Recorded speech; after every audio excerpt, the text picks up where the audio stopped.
She told a woman to go find a seat in the main terminal, in front of 30 people, in one of the most expensive airport lounges in the country. She looked her up and down. Sneakers, canvas tote, gray pullover, and she made a decision about who that woman was, who she deserved to be, where she belonged. And then the plane sitting on the tarmac outside the window turned out to be that woman's plane. But I'm getting ahead of myself, because before we get to the part where everything falls apart, and I promise you, it falls apart completely, you need to know who Diana Mae Holloway actually is. Not the version with the title and the Forbes profile. The version that walked through that lounge door on a Tuesday morning in March looking like nobody in particular. This story is fiction. The names, the airline, the events, all invented. If you've ever walked into a room and felt someone look right through you like you didn't exist, like your presence didn't register, didn't count, didn't deserve a single second of acknowledgement, then I think you already know exactly how this story feels. Because some truths only fit inside fiction, and this one has been waiting to be told. Diana Mae Holloway grew up in a place where ambition was a liability. A small town outside Jackson, Mississippi, where the houses sat close together and the summers were brutal, and the options, if you were a black girl from the wrong side of the county line, were thin enough to see through. Her mother cleaned houses. Her father drove a delivery truck until his back gave out. Diana shared a bedroom with 2 cousins for 11 years and never once complained about it. Not because she didn't notice, but because complaining required energy she needed for something else. She noticed everything she always had. She noticed the way certain doors opened easily for 6 people and required both hands from others. She noticed what happened when you walked into a room and people decided, in about 4 seconds, that you weren't worth the effort of a second look. She filed all of it away, not bitterly, carefully, the way you collect evidence when you know, someday, you're going to need it. By the time she was 32, she had a small production company and a local radio deal and a reputation in media circles that was beginning to move faster than she was. By 40, a network. By 47, she had a building in Century City with her name on the lease and 200 employees who would follow her into a burning room if she asked to. Holloway Media Group had grown into a $3.1 billion operation spanning television, podcasting, publishing, and a charitable foundation she funded personally and ran quietly, the way she ran most things she actually cared about. She did not take meetings she could avoid. She did not travel with an entourage. She did not buy a new car when the old one still started. She drove a silver Honda Accord she'd owned for 9 years, and on Tuesday mornings when she had an early flight, she parked it in long-term, took the shuttle, and moved through the airport the way she moved through most of the world, efficiently, without announcement, completely invisible to anyone who wasn't paying attention. On this particular Tuesday, she was heading to New York. 2 board meetings, a keynote she'd agreed to 6 months ago and was already regretting, and a dinner she planned to leave early. Her Gulfstream G650 was waiting at the private aviation terminal on the south end of LAX. Tail number N447HM, fueled, crew aboard, ready for a 9:45 departure. She was running slightly early, which for Diana meant she was running exactly on time. The private terminal's lounge was under renovation. Floor stripped, chairs stacked, dust in the air. One of her ground staff had suggested the Celestia Airways first-class lounge in Terminal 4 as a temporary option. She had a platinum card, full access, no problem. She walked in at 8:03 a.m. The lounge was the kind of space that costs a great deal of money to make look effortless. Cream leather seating. Lighting so warm and soft it felt like the room itself was trying to calm you down. A full bar, open already, because people who can afford this lounge don't answer to the same clocks as everyone else. Floor-to-ceiling glass along the far wall, looking out onto the tarmac where jets sat in the early morning light like something out of a catalog for people who don't think twice about what things cost. The room was maybe a third full. A cluster of men in performance jackets near the bar, laughing at something on someone's phone. A couple by the window with matching rolling bags and matching reading glasses. 3 businessmen in separate chairs doing that thing where you work very hard while making it look completely casual. And sitting in the center of the room, on a cream leather sofa that probably cost more than some people's first cars, was a man Diana didn't recognize. Mid-40s. Watch that caught the light. Open collar. The particular kind of relaxed that requires a lot of money to maintain. He was holding a Scary Movie 6 popcorn bucket, the limited edition red one with the horror mask on the side, the one that had been breaking the internet for 3 weeks, the one teenagers had been lining up at AMC theaters to get their hands on. He was eating popcorn out of it at 8 in the morning in a room where the minimum spend to get through the door was somewhere north of $15,000 a year. And he looked entirely at peace with that choice. He glanced up when Diana walked in. His eyes moved over her once, the sneakers, the canvas tote, the gray pullover she'd had since her network days, and then he went back to his popcorn. Diana found a seat by the window, set down her carry-on, and checked her flight update. She had been there exactly 4 minutes when Kayla Breslin decided to walk over. Kayla was 26, 3 years into her career with Celestia Airways, and genuinely skilled at her job in the specific way that makes a certain kind of confidence feel earned. She moved through the lounge with the ease of someone who had learned to read a room quickly. She was good at identifying who belonged and who didn't, at making the calculation silently and acting on it before it became a scene. She was wrong about people more often than she knew. She saw Diana. Navy slacks, gray pullover, canvas tote from a grocery co-op, sneakers that had seen 2 or 3 good years and were well past them. No designer bag, no laptop case, nobody in the room acknowledging her, greeting her, treating her like someone they recognized. Kayla walked over with a smile that was perfectly assembled and completely empty. "Excuse me, ma'am. I need to see your boarding pass and lounge access." Diana looked up from her phone. She pulled out her platinum card and the charter confirmation. Holloway Media Group letterhead, all the information present and correct. Kayla looked at it. Then she looked at Diana. Then she said, "This is a charter confirmation. Our lounge requires a same-day Celestia boarding pass for access." Diana said, "The policy changed 14 months ago. Platinum card holders have access regardless of carrier. It's on your website." Kayla's smile tightened at the corners. "I'm not aware of that change. Would you like to look it up?" There was a pause, the kind that happens when someone has already decided where a conversation ends and suddenly realizes the path there is longer than expected. "I'll need to verify with my supervisor," Kayla said. "In the meantime, I'm going to need to ask you to wait outside." Diana didn't move. She didn't raise her voice. She didn't shift her weight or break eye contact or do any of the things that signal a person who can be moved. She said, "I'm not going to wait outside. I'd like to speak to your supervisor directly." And that's when Kayla Breslin made the decision that would cost her everything she thought she was protected by. She glanced down, just for a moment, just long enough for everyone within 10 feet to catch it. A quick look at Diana's sneakers.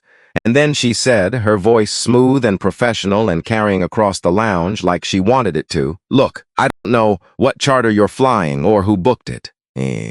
But this lounge serves a specific level of traveler. And I want to be honest with you." Another glance at the sneakers. "The main terminal has very comfortable seating. I'm sure you'd find it more suitable." The room stopped, not gradually, not the slow fade of noise as people tune in to something interesting. It stopped the way a power outage stops. Everything, all at once, and then the silence is so loud it has weight. The couple by the window had put their books down. The 3 businessmen were all looking up from laptops that had stopped mattering. The men near the bar had gone quiet. Even the lighting seemed to hold its breath. The man with the Scary Movie 6 popcorn bucket had stopped chewing. His hand was frozen halfway between the bucket and his mouth. He looked like someone who had just realized the movie was real. Diana stood up. She was not a tall woman. She had never needed to be. She had a way of occupying space that had nothing to do with height and everything to do with the decision, made somewhere deep and permanent in the architecture of who she was, that she would not be made small. Not in this room. Not in any room. Not anymore. Her voice was quiet enough that the people furthest away had to lean forward to hear it. "The specific level of traveler," she said. "Tell me what you mean by that." Kayla opened her mouth. "Because I've been traveling for 22 years, Diana continued. "I know what access costs. I know what the policy says. And I know that you looked at my shoes twice before you told me the main terminal would be more suitable for me." She paused, one beat. "So, I want to understand exactly what you meant. In your own words. Kayla's chin came up, the bravado of someone who has gone too far to retreat and has decided the only option is to go further. I'm calling security, she said. Please, Diana said. And while you're doing that, I'd like your full name and your supervisor's direct line. She pulled out her phone, a plain black case. Nothing that would make anyone look twice. Kayla called security. 2 Celestia staff arrived within 3 minutes, a man named Brett and a woman named Gina. Both professional, both with the careful faces of people trained to enter a situation without fully understanding it yet. Brett assessed it in about 8 seconds. He asked Kayla to explain the issue. She did, in clipped, confident sentences. Unauthorized access, refused to leave, becoming disruptive. Brett asked to see Diana's card. He looked at it. He looked at the charter confirmation. He pulled out a tablet and was quiet for 11 seconds. Then he looked at Kayla and said, "She's entitled to be here. The same-day boarding pass requirement was removed 14 months ago. It's in the updated access guidelines." The silence in the lounge shifted. It had been the silence of a held breath. Now it was the silence of something released. Kayla's face did the thing faces do when a position collapses, the color going wrong, the small muscles around the mouth losing their coordination. She said, "I was following protocol." Diana said, "What protocol required you to look at my shoes before suggesting the main terminal?" Nobody in the room looked away. The man with the popcorn bucket set it down on the cushion beside him. His hand came up slowly and he pressed it flat against his knee. He was watching Diana the way you watch someone you didn't expect to see, someone who is doing something you didn't know you needed to witness. Diana made one phone call. She stepped 6 feet away, turned slightly, spoke for less than 2 minutes. The fragments that reached the room were calm and specific. Morning. Celestia Lounge, LAX, needs to be documented. She ended the call. She sat back down in the same seat she had chosen 40 minutes ago.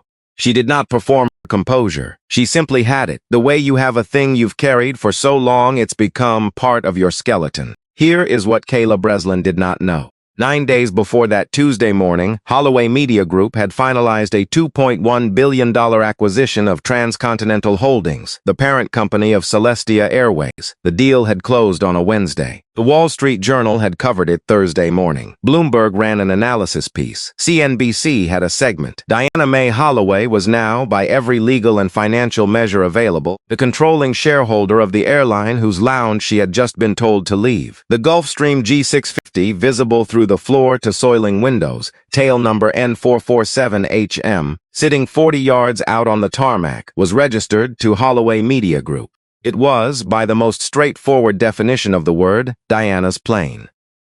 Kayla had not read the Wall Street Journal that week. She had not seen the Bloomberg piece. She had made her assessment with the information she thought she had, which was the information in front of her eyes, and that information, sneakers, canvas tote, gray pullover, had told her a story she chose to believe without questioning. Stephen Ware, Celestia's regional director, arrived at 8:49 a.m., moving with the compressed energy of a man managing the distance between a mistake and a consequence.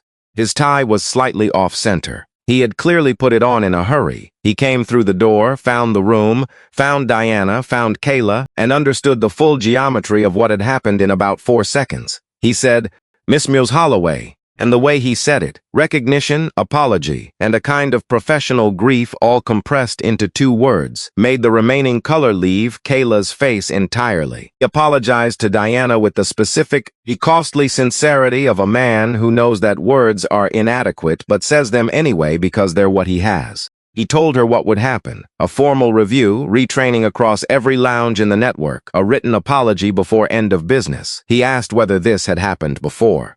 From across the room, a voice said, "It happened twice this morning," before she walked in. Everyone turned. The man with the scary movie 6 popcorn bucket had stood up. His name 3 national publications, and had been in the lounge for minutes. Manas, for 40 minutes before Diana arrived. He had watched Kayla turn away 2 other passengers that morning, both black, both with valid credentials, both of whom had left without pushing back. He had written down the times and the details in the Notes app on his phone because he was by profession and by instinct someone who paid attention to what other people preferred to overlook. Stephen Ware read them. He read them twice. He looked up Ware read them. He read them twice.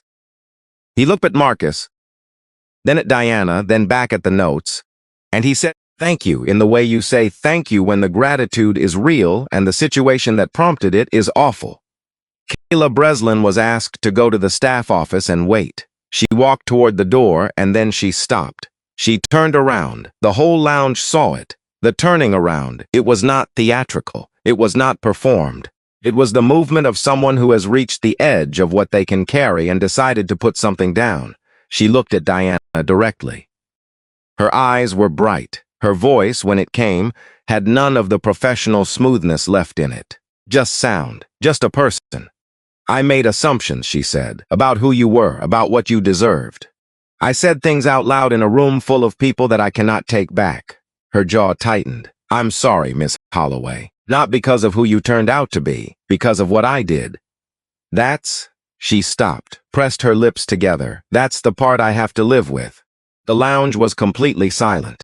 Diana looked at her for a long moment, the kind of look that doesn't judge or forgive on the spot but simply sees, takes the full measure of a person standing in the worst version of themselves and choosing at the last possible moment to be honest about it. "That last part," Diana said quietly. "That's the part that actually matters." Kayla nodded once, then she walked out. Kayla Breslin kept her job. That was not Diana's decision to make, and she said so clearly when Stephen Ware raised the question. What Kayla had done was wrong. What she had said was wrong, but she had turned around. And turning around, Diana understood, from long personal experience, cost something real. What did happen was a retraining program. 2 civil rights education seminars, a formal written report on implicit bias in service environments that Kayla completed over 3 weeks, and that was later adopted as internal training material for Celestia Airways lounge staff in 11 cities. She asked to read the full access policy every morning for 6 weeks, not because anyone required her to, because she had asked to. Craig Ellsworth, the Transcontinental Holdings executive whose internal emails revealed a pattern of ignoring discrimination complaints from lounge staff across the network. 3 words, "Leave it alone," written in response to a formal report filed 8 months earlier, was terminated. Howard Marsh, the regional VP, who had forwarded those complaints upward and watched them disappear, was placed on administrative leave pending review. 4 other managers were suspended while an independent audit of complaint records across 14 locations was conducted. The audit found 31 documented incidents over 3 years that had resulted in no disciplinary action. 31. Marcus Webb published his account of the Tuesday morning 2 weeks later. It ran as a reported witness and precise about what he had not, about what he had He quacked post. He named no one without consent. He titled it "What We See When We Don't Look." It was read 2 million times in the first 4 days. Diana gave 1 comment. 3 sentences. "I've been in that room before. Different rooms, same experience. The only thing that changes anything is what people decide to do when they realize what they're actually looking at." The settlement Diana's legal team reached with Transcontinental Holdings required anti-discrimination retraining across all Celestia facilities, an independent civil rights compliance officer reporting directly to the board, a formal complaint system with guaranteed response timelines, and a public statement from the CEO. The financial terms were not disclosed.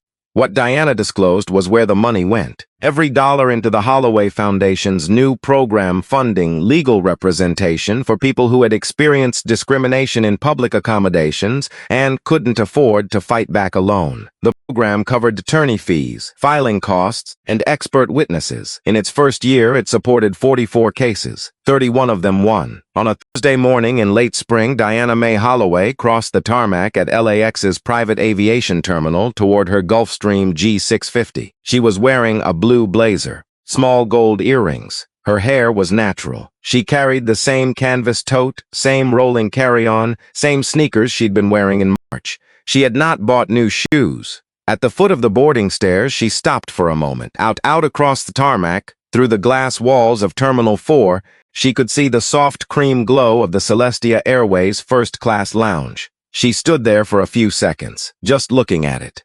Just holding the weight of a Tuesday morning in March that had started like every other Tuesday and ended like nothing else she'd experienced in 22 years of traveling through airports like this one.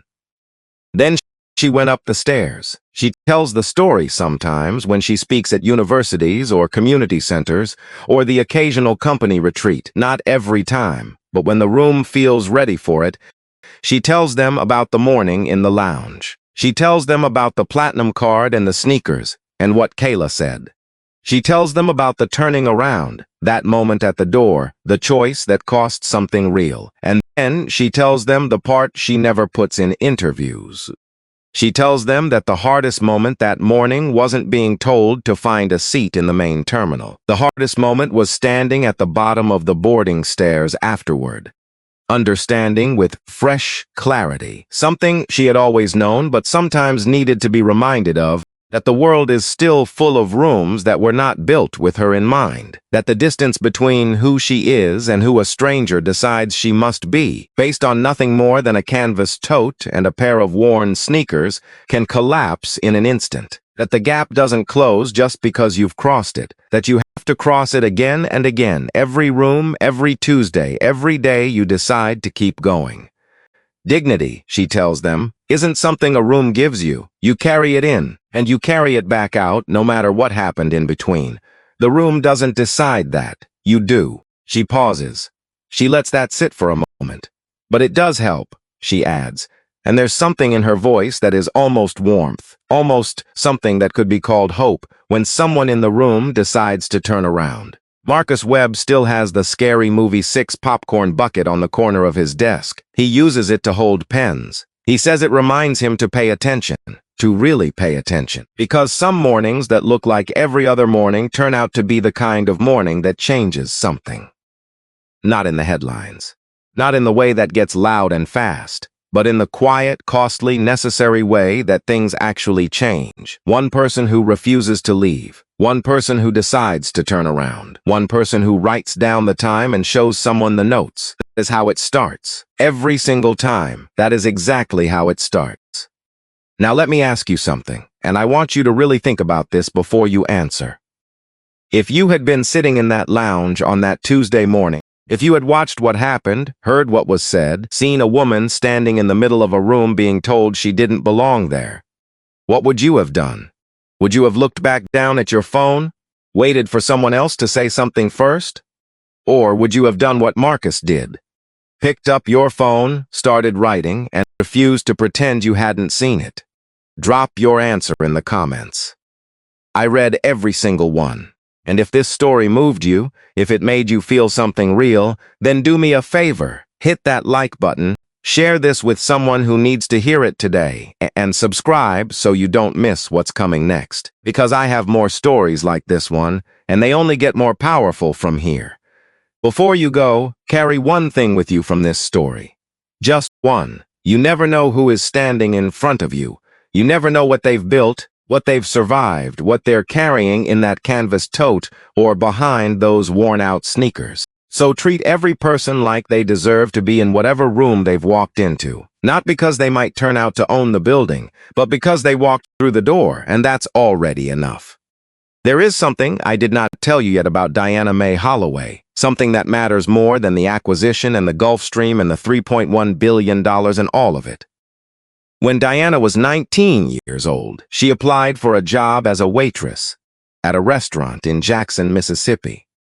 It was a decent place, not fancy, the kind of restaurant that had been there for 20 years and would be there for 20 more. Red vinyl booths and laminated menus and the smell of coffee that never fully left the walls.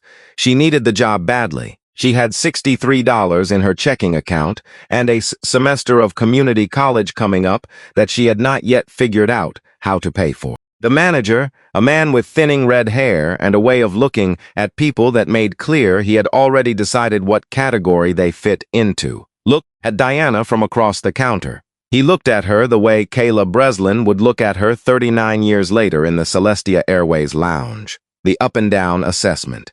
A silent arithmetic. The conclusion reached before a single word had been exchanged. He did not address her directly. He turned to the woman standing beside him, a scheduling coordinator who had been there long enough to know what was coming, and he said, not quietly, not with any effort to soften it, "We don't need another one of those back there." He said it the way you say something you've said 100 times before. Casual, unremarkable, like describing the weather.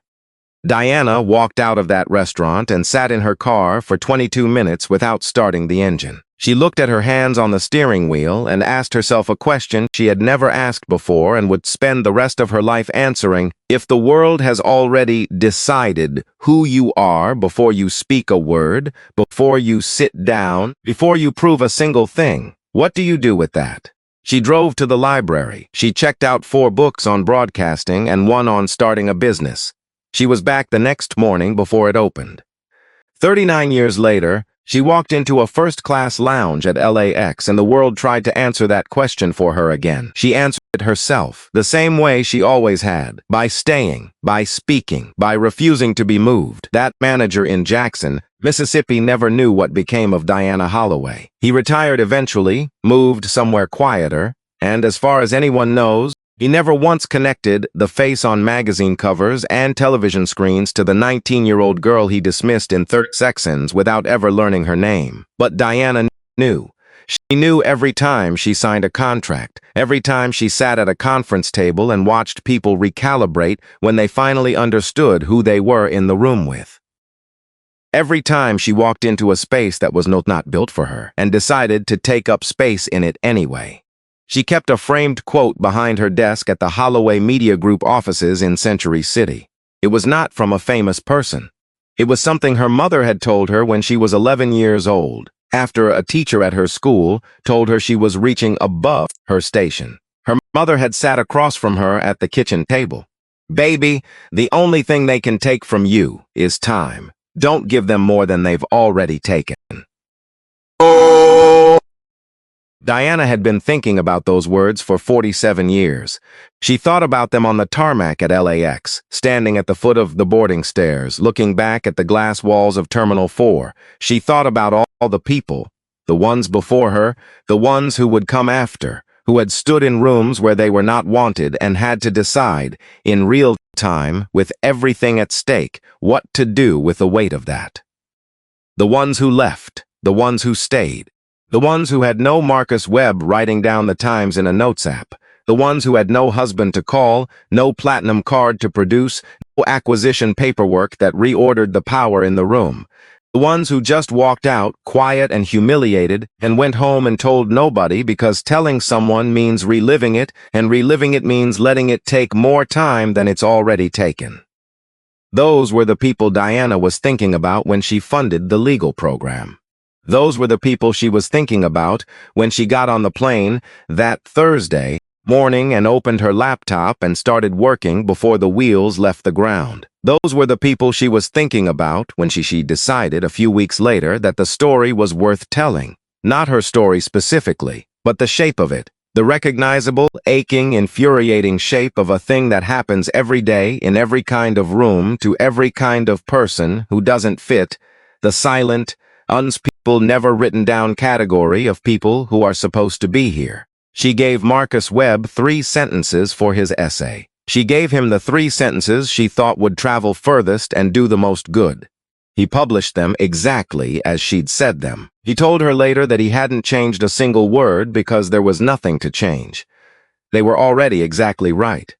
I've been in that room before. Different rooms, same experience. The only thing that changes anything is what people decide to do when they realize what they're actually looking at. The essay ran on a Tuesday, the same day of the week as the morning in the lounge. Marcus said he hadn't planned that. It was just how the publishing schedule landed. Diana, when he told her, smiled the particular smile of someone who has learned to find small meaning in coincidences without requiring them to be more than they are. "Good timing," he said, and left it at that. Kayla Breslin finished her retraining program on a Friday afternoon in early summer. She sat in the last session, a 2-hour workshop, on the difference between what we see and what we decide we're seeing, led by a facilitator who had spent 20 years doing this kind of work, and at the end of it she was given a paper and asked to write one thing she intended to carry forward. One concrete, specific, actionable thing. She wrote, "Ask before you decide." 4 words. She folded the paper and put it in her wallet. She has it there still. She is still working for Celestia Airways. She is, by all accounts, doing her job differently, not perfectly, not without stumbling, but differently, which is the only thing that distinguishes the people who turned around from the people who kept walking. On a Saturday morning in late June, the Holloway Foundation's new legal program received its first request. A woman named Patricia Graves, 54 years old, a retired schoolteacher from Decatur, Georgia, had been removed from a hotel lobby in Nashville after a staff member decided, based on her appearance, that she could not possibly be a registered guest. She had her confirmation number, she had her ID, she had 42 years of teaching children how to read, and a retirement account she had spent decades building, and a perfectly ordinary hotel room. She had been told to leave. She had been told to leave anyway. She had left. Because she was alone, and it was late, and she was tired, and the man behind the desk had the whole weight of institutional confidence on his side, and she had nothing but her own certainty that she was right. She found the Holloway Foundation's program through a community legal aid center that had received a referral from someone who had seen the Marcus Webb essay. Her case was assigned to an attorney within 48 hours. It was settled 4 months later. The hotel's parent company implemented new training across all 47 of its properties. Patricia Graves used part of the settlement to buy a new winter coat and take her granddaughter to see a movie. She bought popcorn. She did not get the limited edition bucket, she got the regular one. But she sat in the third row with her granddaughter pressed against her arm, and the movie of popcorn was warm, and for 2 hours the room was exactly what a room is supposed to be, a place where everyone inside it belongs. That, in the end, is the whole story. That, in the end, is the whole story. Not the acquisition, not the $2.1 billion or the Gulfstream G650 or the floor-to-ceiling windows, looking out at a plane that happened to belong to the woman someone had just told to go find a different seat. The whole story is a Tuesday morning. A woman in sneakers and a canvas tote who decided not to move. A young woman at a door who decided to turn around. A man with a popcorn bucket who decided to write it down. 3 decisions, each one small enough to talk yourself out of, each one large enough to change something real. That's how it works. It has always been how it works. You just have to decide which kind of person you are in the moment when it actually matters. And those moments, in case you haven't noticed, they show up when you least expect them.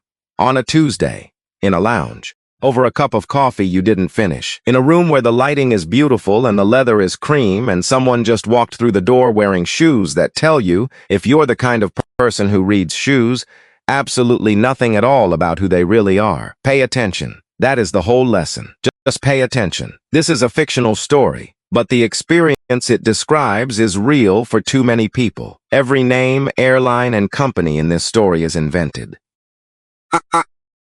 The lesson is not